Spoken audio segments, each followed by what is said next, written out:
أعوذ بالله من الشيطان الرجيم بسم الله الرحمن الرحيم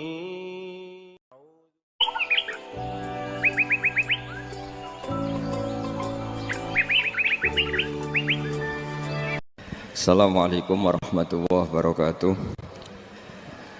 Bismillahirrahmanirrahim. Nahmaduka ya ghafuru ya syakuru. Mashalli wa sallim barik ala sayyidina maulana Muhammadin wa ala alihi wa sahbihi asma'in nama ba'du. Karena dulu ulama itu sudut pandangnya itu ya seperti itu. Ada yang ulama suka ibadah itu sholat, ada yang milih tidur. Sampai Imam Ghazali bilang suatu saat ibadah terbaik di zaman akhir itu tidur. Sholat saja kalah sama tidur kan. Tapi itu loh ya, yang wajib tetap loh, terus kamu gak sholat wajib. Begini beliau mencontohkan itu. Ada orang sholat tahajud terus obsesinya itu ingin hajatnya terkabulkan. Sementara yang tidur obsesinya nikmati rahmatnya Allah, boleh tidur, bisa tidur. Kata Imam Ghazali, timbang kita tahajud terus nuntut pangeran aduk turu katanya. Mergo engko dia akibat terus setan memberi bisikan, lho nyatanya kamu tahajud ya gak terkabul. Berarti cerita bahwa Nabi ngendikan kalau doa tahajud mustajab enggak. Daripada ngono ki aduk turu ora tau ndonga.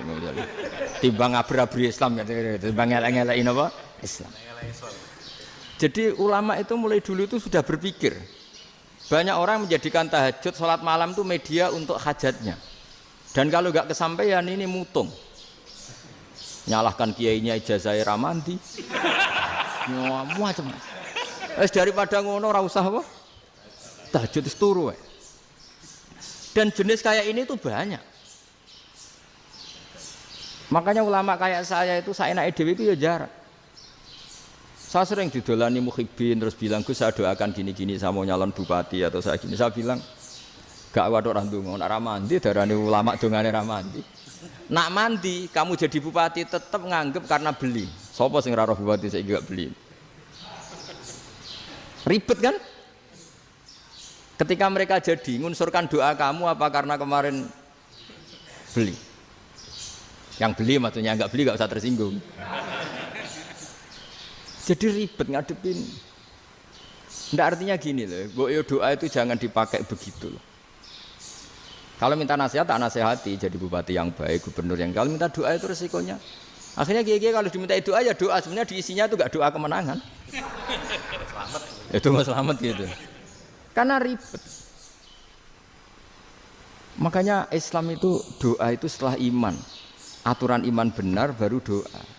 Aturan iman benar termasuk Allah itu yaf'alu ma yasha, boleh melakukan yang dikehendaki. Allah enggak boleh terdikte oleh doa kita, enggak boleh. Ya saya ulang lagi ya, mazhab Hasan Asyadzili ini khas kita. Jadi la ilaha illallah itu didahulukan sebelum istighfar. Tapi kebalikannya mazhab Imam Sanusi itu dibalik. La ilaha illallah itu kalimat yang sakral. Karena yang sakral dibutuhkan muqaddimah, yaitu yang melafadzkan harus yang sudah bersih, yang sudah steril baru melafadzkan la ilaha illallah. Maka dalam mazhab Sanusiyah istighfar dulu baru la ilaha illallah. Nah, dalam mazhab Abul Hasan Asyadzili kebalikan, istighfar itu sah setelah sahnya tauhid. Kamu ikut mana tuh? Asyadzili apa Sanusiyah? Alhamdulillah sama-sama tidak paham ya sudah. Akhirnya sudah. Ya saya nggak kemana-mana kan. Gitu. Jadi apa ya? Terus ini saya teruskan ini biar khas pesantren atau khas NU lah. Kalau bahasa Pak Rektor khas NU. Ini Ben sampean tahu beberapa perbedaan itu lazim. Halaman 24. Ya halaman 24 sama 25. Tak baca ini masih orisinil. An Sufyan bin Uyainah ini juga gurunya Imam Syafi'i. Kata Sufyan bin Uyainah, beliau cerita, kana Isa wa Yahya alaihi masalam ya'tiyanil qaryah. Fayas'alu Isa an syirari ahliha. Wa yas'alu Yahya an khiyari ahliha. Jadi Nabi Isa dan Nabi Yahya itu satu generasi, sama-sama masih muda. Kalau di satu kampung yang Nabi Yahya tanya, ini keluarga terbaik siapa? Saya mau nginap di situ. Karena kumpul orang baik itu nyaman. Kalau Nabi Isa kebalikan, keluarga terburuk mana ya? Saya tak di situ. Nah terus akhirnya faqala lahu Yahya, lima tanzilu ala syirarin nas. Kenapa kalau kamu bermalam kok malah kumpul orang-orang yang nakal? Innama ana tabibun udawil mardo. Saya ini nabi, ibarat dokter. Di mana-mana dokter yang ngumpuli yang sakit, ngobati yang sakit. Makanya di NU itu ya banyak kiai jazab mengumpulin nakal-nakal. Nak tepak yang ngentas yang nakal, nak ora tepak ya katut. Ini adu nyali lah sudah gitu. Tapi itu ada ilmunya, yaitu niru Nabi siapa? Isa. Kalau kamu dokter penelitian tuh cari daerah yang banyak pandemi apa yang bersih? Yang banyak pandemi, karena yang namanya penelitian ya di situ kan. Kalau kamu dakwah ngentas kemiskinan, ke daerah miskin apa daerah kaya? Nah sama, kalau ngentas kefasikan, ke daerah fasik apa daerah orang soleh? Fasik. Ya, tapi itu Nabi Isa.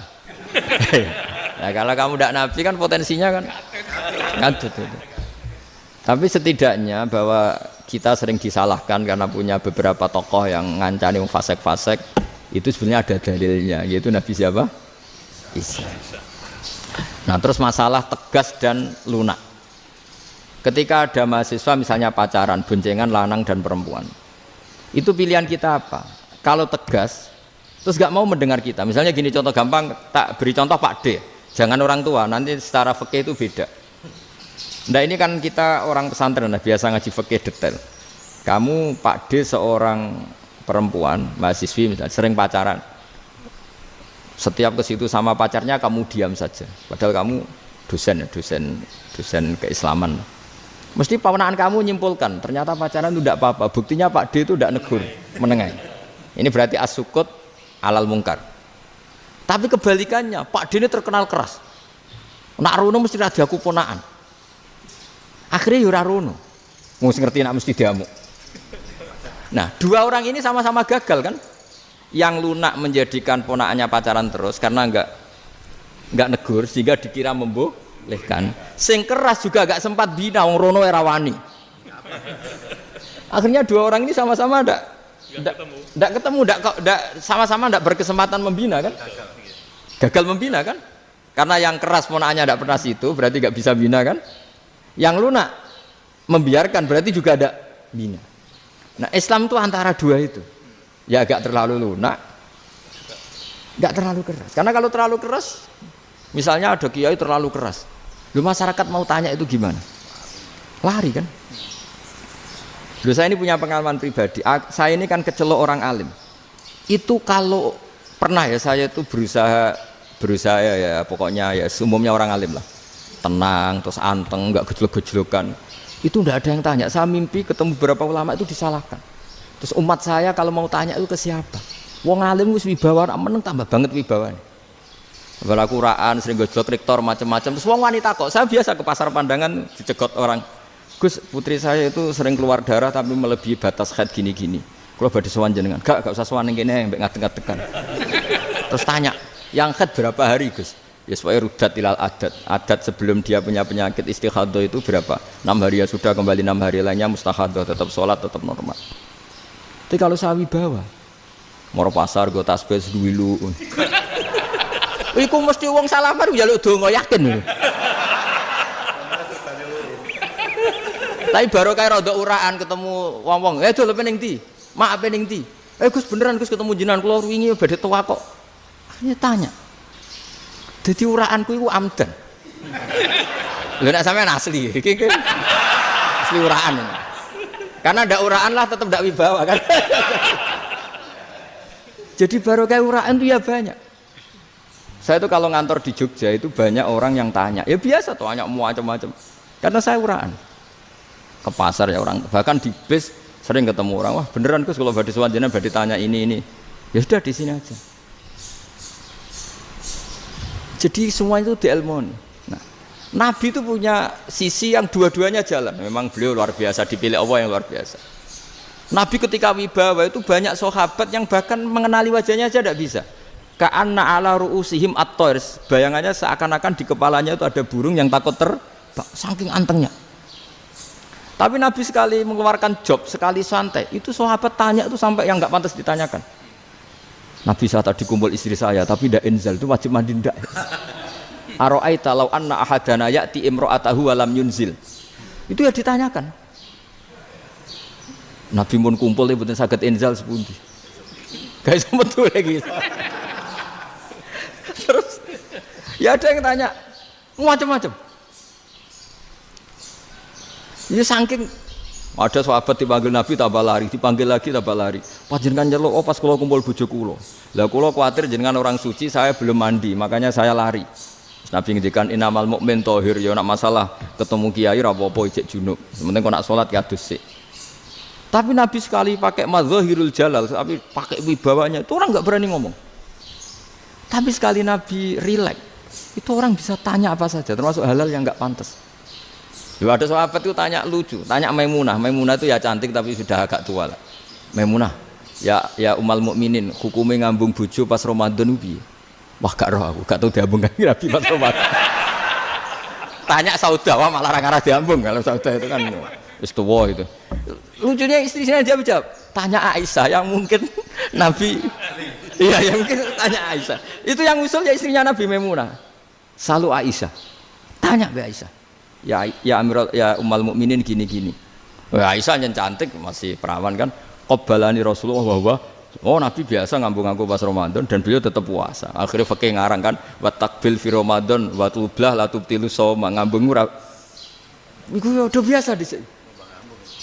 Ya nasi bojone ayu. Ndak ini artinya seasik itu. Jadi garwane Nabi sing ngrasa rodok tuwa. Wah, aku ora tahu ya. Kok Aisyah. Serilek itu dulu itu. Maksudnya orang Islam pertentangan itu. Maksudnya ini ya balik semua ini bedanya orang pesantren sama orang kampus. Kalau orang kampus mau cerita agama itu rahmatan lil alamin, tapi nyontokno rileke ora iso. Agama itu rilek, tapi nyontokno rileke ora iso. Mergo ya rapati ngaji. Contohnya ora iso, dadi mau gawe kaidah kok Islam itu rahmatan. Jadi Nabi itu lah, Allah juga gitu. Allah itu kalau sudah memperlihatkan madzahirul jalal, itu mbok malaikat Jibril rawani. Ketika Allah dengan madzahirul jalal. Tapi kalau Allah dengan madzahirul jamal, madzahirul apa? Jamal. Iku yo gojol-gojol kan ambek makhluke yo gojol. Yo buli-bulian cara sakniki. Ya sampean delok ning hadis syafaat itu, akhiru man dakhalal jannah atau akhiru man kharaja minan nar itu di beberapa judul. Ada seorang rojul yang ahli neraka ya, dintas mbek pangeran terus ditudono swarga. Gusti, swarga sengiler tok ora wong wayu roh, wis ngiler tok. Ngerjaluk Gusti mosok roh tok ora oleh mlebu. Jarimu asal mlebu metu kon neraka ora jaluk-jaluk meneh. Sumpah lho ya, gak jaluk apa-apa meneh. Mboten Gusti. Sekali saya keluar dari neraka ndak akan minta apa-apa lagi. Wis. Wallahi, wallahi. La as'alu ghairaha. Mesti ghaira khoslah, ghaira tilkal khoslah. Ya niku selain keluar dari neraka saya ndak akan minta lagi. Didono swarga wong do kelon seru wibet kan. Sing bojone elek kan dendam dadi ning swarga iku. Swarga wis macam-macam. Gusti mosok roh tok ora oleh mlebu jarene ra janji ra njaluk meneh. Akhire ya wis didelokno neraka. Jadi pangeran jawabe gampang didelokno neraka. Roh neraka begitu menyakitkan, begitu ngeri. Sudah Gusti saya tidak minta surga, sementing nggak masuk neraka. Rabbana srif anna adzaba jahannam. Setelah lama itu diadepno swarga njuk mlebu swarga, terus diadepno neraka. Akhirnya ya sudah. Saiki mlebu swarga gak apa-apa. Iku jawabe lucu. Atas tazyub jenengan ngenyek kula. Wong karwan ra di swarga kok mlebu swarga. Terus akhirnya mlebu swarga, kan mlebu swarga tamanna, sangen-angen sing mbok jaluk apa? Orang angan-angan yang indah-indah, laka, wa asrotu amsal, ya siku tak turuti, wa asrotu amsalih, lan lipatan ke 10. Jawab wong lanangnya lucu, atas tazi ubi wa anta rabbul alamin. Jenengan pangeran kok ngenyekan, maksudnya karuan aku ora pantes. Terus dari pangeran, la astazi ubika, walakinni alama asya'u qadir. Aku gak ngenyek kowe, pancen aku pangeran, nuruti kowe iku iso. Jadi Allah sendiri ketika dengan madzahirul jamal, itu malaikat ya ono sing wani bantah. Masyhur itu kan malaikat sing bantah pangeran ataj alufiya mayufsidu fiya wasfikut. Karena Allah dengan madzahirul jamal. Sing paling masyhur Nabi Musa. Nabi Musa itu ketika Nabi Mi'raj. Nabi Mi'raj itu beliau kira-kira di langit keempat lah yang masyhur atau kelima. Ngelangkai. Nabi Musa nangis, "Ya Rabbi ini apa-apaan? Orang sing ja'a ba'di kemudian melangkai makom saya ini apa-apaan?" Dan Nabi Muhammad kan apapun hebatnya kan junior. Kok melangkai makom saya ini apa-apaan? Enggak fair. Sampai Nabi Muhammad itu tanya gini sama Jibril. Reaksi Allah gimana ketika melihat Musa seperti itu? Jawab malaikat Jibril lucu. Ya roh khiddatahu. Allah sapal gayane Musa. Biar. Jadi lucu. Ya dibiarin aja sama Allah. Tapi wong jenenge Nabi Musa itu kekasihnya Allah. Tetap berkah bagi kita. Betul. Ketika setelah Mi'raj diwajibkan sholat 50. Gentenan Nabi Musa kelihatan nabinya. Sebenarnya Nabi Musa itu sebetulnya loh, enggak menguntungkan kita sebetulnya. Tapi yang menguntungkan, sebenarnya enggak niat menguntungkan kita, tapi menguntungkan. Nabi Ibrahim kan di langit ke-6, keren lah. Konti jong ketemu Allah ngeten-ngeten kan sholat 50. Karena Nabi Ibrahim terkenal Nabi baik enggak bantah. Bareng Nabi Musa. Kenapa diceluk pangeran? Kula kan sholat ping 50. Inna ummataka la tutiku dalik. Wah, gak kuat umatmu. Serai-rai gak umatmu ora ngarah kuat 50 rokaat. Tapi sebenarnya Nabi Musa itu niatnya bukan membela kita. Fa inna ummati la umatku sing gagah-gagah ra iso meneh umat. Berarti sebetulnya ya itu masih pakai gengsinya sebetulnya. Wes ngono-ngono lah sementing kita untung. Sebetulnya dia itu enggak terima wong umat saya aja yang lebih kuat. Enggak kuat apalagi umatmu. Lah terus sebutin irji ila rabbika fas'alhu takhfif. Itu berarti Allah dengan madzahirul jamal. Sudahlah, datang ke Allah minta keringanan. Allah itu baik. Minta, ambek Allah di ringanan mau 5 tok, jadi cek 45. Balik Nabi Musa, piro 45, cek ra kuat umat. Wong umatku ra kuat, jadi sebenarnya dia bilang umatku ra kuat. Lho cara Nabi Muhammad model wong Malang, yo beda umatku mbek umatmu. Ribet kan? Beda. Lho Nabi Muhammad kan enggak seperti itu kan? Enggak punya akhlak Malang kan, akhlak. Maksudnya akhlaknya mujur itu, enggak akhlak yang baik gitu. Ya akhlak yang mujur, bukan yang Malang gitu. Jadi Nabi ya manut. Tinggal 40 kan, dikurangi lagi 35 sampai 9 kali kan, masyhur itu. Ya kan kalau dikurangi 55 kan berarti turun naik kan 9 kali. Lalu itu setelah 5 itu Nabi Musa cek usul, masih ragu. Itu cara Nabi munggah nentek ya. Ini entek ya. Terus iya doa tuntas betul. Sebebas. Terus munggah ado-ado lha opo. Ngapain itu? Akhirnya Nabi Muhammad sudah sampun ya kalimah Allah, saya ini malu sama Allah Musa. Sudah 9 kali dan diturutin terus.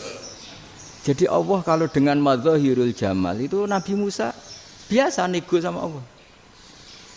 Tapi ketika Allah dengan madzahirul jalal itu Nabi Musa enggak berani. Yaitu di hadisus syafa'ah. Hadisus syafa'ah ketika manusia datang ke Nabi Adam, ya'tuna Adam. Ya Adam anta abul basar ngene isfa'li ana inda rabbik. Kamu saya minta mensafaati kita. Nabi Musa, Nabi Adam inna rabbi qad ghadibal yawma ghadaban lam yaghdab qablahu mislah wa la yaghdab ba'dahu mislah. Ini Allah sedang murka besar dan tidak akan murka seperti ini lagi. Sudah saya tidak berani, nafsi. Nabi Ibrahim enggak, termasuk Nabi Musa ketika itu ya enggak berani. Karena Allah dengan madzahirul jalal. Itu Nabi Musa enggak berani. Sudah saya sendiri itu pernah salah.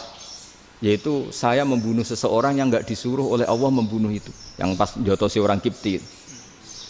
Akhirnya datang ke Nabi Muhammad. Pas ke Nabi Muhammad Allah dengan madzahirul jamal. Dengan madzahirul jamal sampai Kanjeng Nabi ngendikan analah saya akan memintakan syafaat kalian. Terus fa ahmadu rabbi bima hamida allamaniha rabbi. Saya muji Allah dengan pujian-pujian yang orang lain tidak tahu, hanya saya yang diajari, kata Rasulullah. Nah di sini menurut banyak ulama termasuk kitab yang saya baca, kenapa Muhammad sebagian namanya Ahmadu? Itu dari af'al tafdil fa Muhammadun ahmadu min ghairihi.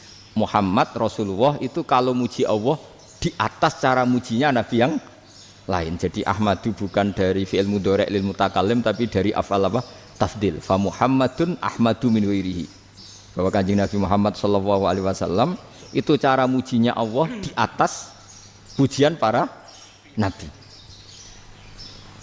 Makanya di sini Sayyid Ali Zainal Abidin kalau muji hamdal hamidin wa fauqa hamdil hamidin. Jadi pujian saya ini di atas rata-rata cara mereka apa?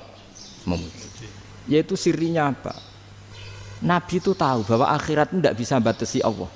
Kamu tidak bisa nyemprit Allah. Allah, Ini akhirat loh, amal sudah tidak manfaat, ingat itu. Tidak bisa seperti itu.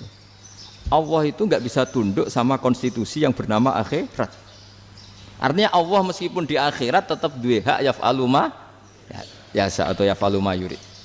Nggak bisa kamu terus, wah ini akhirat, amal ra iso dikirim wong mati, amal ra iso dikirim. Ya pangeran kok mbok atur. Kalau kita yang mengirimkan tidak bisa, tapi kalau Allah tetap bisa. Makanya ada kiai mengatakan kodok qadar ora iso dirubah, itu kamu. Makanya ada seorang kiai ditanya, kodok qadar ora iso dirubah, sekali dicatat selesai. Jari kiai tadi, tapi nak Allah iso. Dalile apa? Yang huwa ma yasha wa yusbit. Nak Allah ya iso, sing ra iso kan kita. Nah, Nabi itu tahu betul meskipun akhirat itu Allah masih bisa dinego saking baiknya. Akhirnya Nabi sujud, masyhur itu terus, ya Muhammad irfa' ra'sak wasal tu ta wasatu safa. Semat sirahmu angkat, kunjuk apa tak turuti. Terus semenjak itu Nabi minta apa? Syafaat. Jadi makanya terus banyak GNO sing macam-macam lah. Sing ono sing potongane wedi terus hati-hati. Iku berarti makome Madzhirul Jalal. Ono sing amen guyon nek makome Madzhirul Jamal. Ono sing ra jelas ngene iki, sing ra jelas. Nak guyu buanter kok nangis yo buanter. Jebule urusan utang. Lah ini sudah yang udah. Jadi makanya yang rileks saja. Sebenarnya agama ini santai, rileks. Karena agama ini harus bifarohin wasururin. Enggak boleh agama ini dibawa dengan kekerasan, dengan antisosial. Karena agama ini harus kul bifadlillah, birahmati, fabidzalika falyafrahu. Harus senang, harus rileks. Makanya saya jadi kiai itu senang. Senang takutnya gini. Sekali saya tidak senang, jadi presiden buruk. Ternyata jadi wong alim ra enak. Itu contohnya. Sampai merengut terus uripe susah, nanti orang tidak berani jadi orang alim. Makanya saya akan buktikan bahwa saya lebih bahagia dibanding rektor. Nanti orang ingin jadi rektor semua, nggak ingin jadi orang alim. Iya, makanya ini kan bentuk kearifan. Jenengan ngakui fungsi kiai kayak saya itu bentuk kearifan. Saya juga ngakui jenengan ini butuh kearifan. Saya sering didolani KUA itu rata-rata ya didikan kiai. Kompilasi hukum Islam itu banyak ya, janda cantik. Contohnya harus cantik, kalau jelek nggak mungkin terjadi kan. Ada janda cantik kebetulan suka kawin tapi takut zina. Saya ulang lagi, suka kawin tapi takut. Itu seringnya gitu Pak Rektor. Jadi dia kawin bosen, bilang ke KUA, Pak saya sekarang mau nikah sama ini. Loh, tapi kamu mau punya suami. Ya tapi kan nggak tercatat Pak. Itu KUA-nya rata-rata itu nggak berani. Meskipun nggak tercatat, karena secara fikih meskipun nggak tercatat tetap dia seorang perempuan yang bersuami, maka nggak boleh nikah sama orang lain. Tapi secara hukum santri nggak bisa dong menikahkan perempuan sing dzati zaujin yang punya suami. Jadi barokahnya kerjasama yang baik. Jadi di masyarakat itu tertanam didikan kiai nggak boleh nikahkan perempuan yang bersuami. Tapi di KUA ngikuti hukum formal. Dan di Indonesia itu KUA itu rata-rata konsultasinya ya sama kiai, sehingga ya nggak berani akhirnya meskipun aku wedi mlebu neraka mbak gak iso. Dan itu banyak. Seorang lagi ya, makanya ini kan pesantren itu nggak boleh mati. Orang kiai-kiai kayak saya nggak jelas-jelas itu harus lebih jelas lagi. Karena ini yang on time, yang online, yang siapa saja bisa tanya. Saya itu SMS saya itu nggak punya HP WA. HP jadul itu SMS-nya tiap hari tak berapa, orang yang tanya dari Kalimantan, dari Aceh. Gus di kampung saya ada masjid 2 itu yang sama, ada yang dari orang perkotaan, Gus di perumahan baru ada masjid, yang Jumatan baru orang 12, sah enggak? Ya langsung saya jawab, sah. Dalilnya ini. Ya sudah, nah, tapi kata Imam Syafi'i gini harus orang 40, itu madzhab Syafi'i, dalam madzhab yang lain gini-gini. Itu kalau tanya rektor itu kan ribet. Masuk ajudan dulu, asisten dulu, panjang.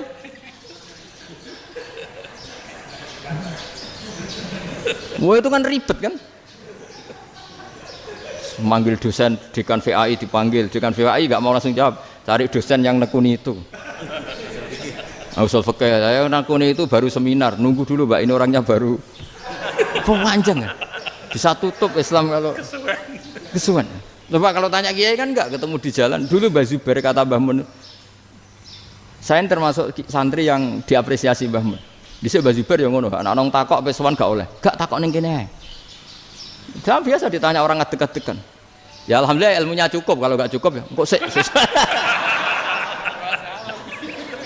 Jadi sebetulnya orang sopan itu ya agak-agak ada yang ditutupi sebetulnya.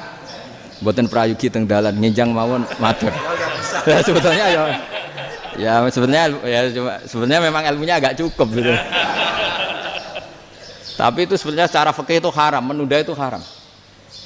Yo haram tuh, coba bayangkan ya, kalau tanyanya sekarang, Gus saya ini sudah keluar darah 1 bulan penuh, padahal normalnya hanya 6 hari. Saya nanti sholat enggak? Kalau nginjang mawon dugi kula, berarti kan hari ini belum ada keputusan. Sholat apa enggak kan? Tapi karena modus tadi, boten prayogi nggih ngendikan ngoten teng dalan nginjang tengen kula. Itu kemungkinannya 2, sopan atau goblok itu saja. Kayaknya kalau sopan enggak lah. Kayaknya enggak lah kata.